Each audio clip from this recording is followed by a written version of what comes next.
Have you ever sold a skill set you don't actually have, or said yes to a job you probably shouldn't have? Because I have, and I just did. And this video is me attempting to rectify a problem I created by saying yes to reupholstering 5 chairs. I've only ever done 1 chair, and it's in a video, and you can go laugh at it because it was a very mediocre job. If you want to see how 5 chairs turned out, join us for the ride. Let's dig on in. And the very first thing I want to say about these chairs is that I absolutely love them, and I got them at a really good price. Came with a table set that I got at the antique store. They're pretty bust up. Some basic tools here: good shears, screwdriver, needle nose pliers, and a good staple gun. Those were yogurt covered almonds, highly advisable. So first thing I'm going to do here is just take off the plywood substrate. I'm going to save a couple of these old screws, not to reuse them because I hate using flathead screws, simply to make sure I got my depth and my size of my screw right so I don't poke through the seat when I get done. Now, taking off someone else's upholstery work can either be really easy or a royal pain in the dick. And these were mixed because some of them had multiple layers of upholstery. This is the original cotton batten. I'm assuming it's pure cotton. I don't know, felt soft, looked old. Let's just call it old batten. The biggest thing I realized here was keeping it in exact position was really important to having the chairs look just like they were. They've been worn into place, and I want to let them sit in their original groove. So that plywood is just going to sit right back in the groove. I pull tension, and I start to staple my batten. Now this batten I got at Walmart for 20 bucks. The 20 bucks covered the entire fleet of chairs, and it is 100% pure cotton.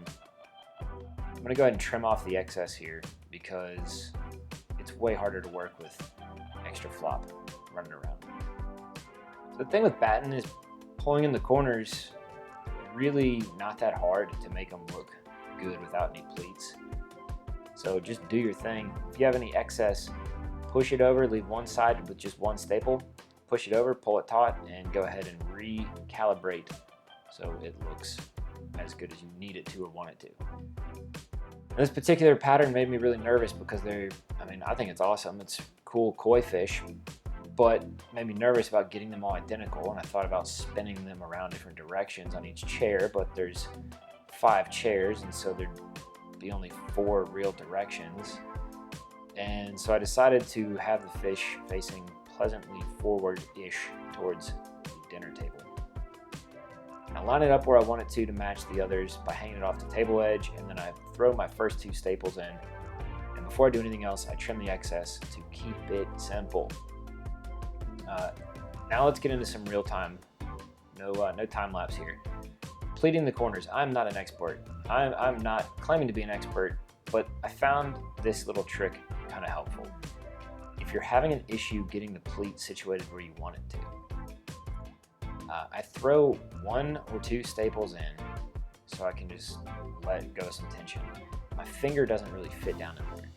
So I just take that flathead screwdriver, and you can literally chase the pleat around the corner with the screwdriver head where you want it.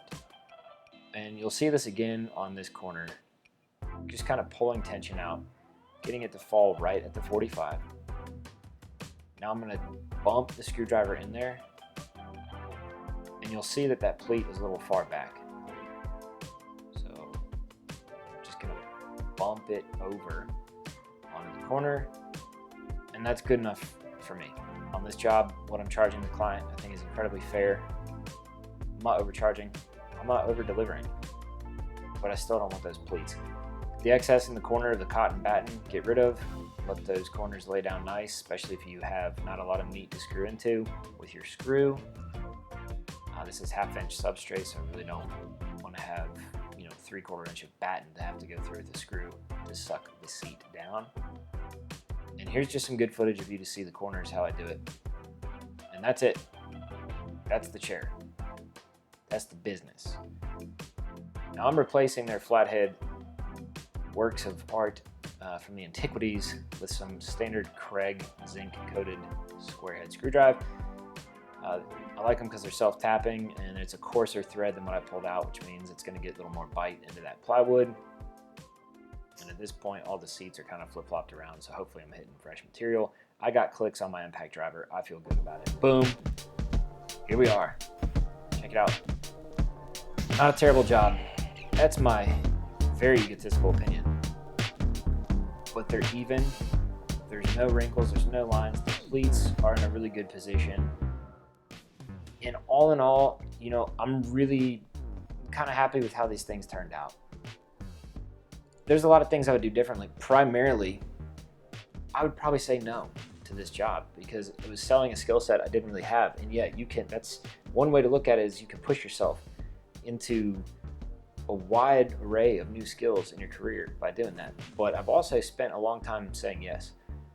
And when I was running my wood shop, I was super stressed out because I kept saying yes to clients. I wanted the money, I wanted the contracts, I wanted to make bigger and better things, and it got me in a lot of stressful, sleepless situations that impacted my personal life and my health. So on this one, I guess back to the beginning of the video, have you ever done this? If you're anything like me, you have. And I think if you're in the trades, or you love crafting, or you love making things, whatever you want to call it, a maker, a builder, whatever, we're quick to say yes to things because it's really exciting when someone offers you value for your skill.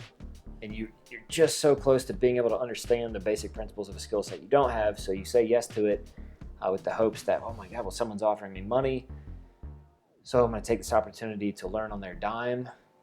I feel fortunate that this turned out well, and the clients are super cool. I think moving forward in the future, I'm probably going to learn to say no to upholstery until I can somewhat get a realistic grip on what I'm doing. So I don't feel like I'm hacking my way through it or taking advantage of somebody.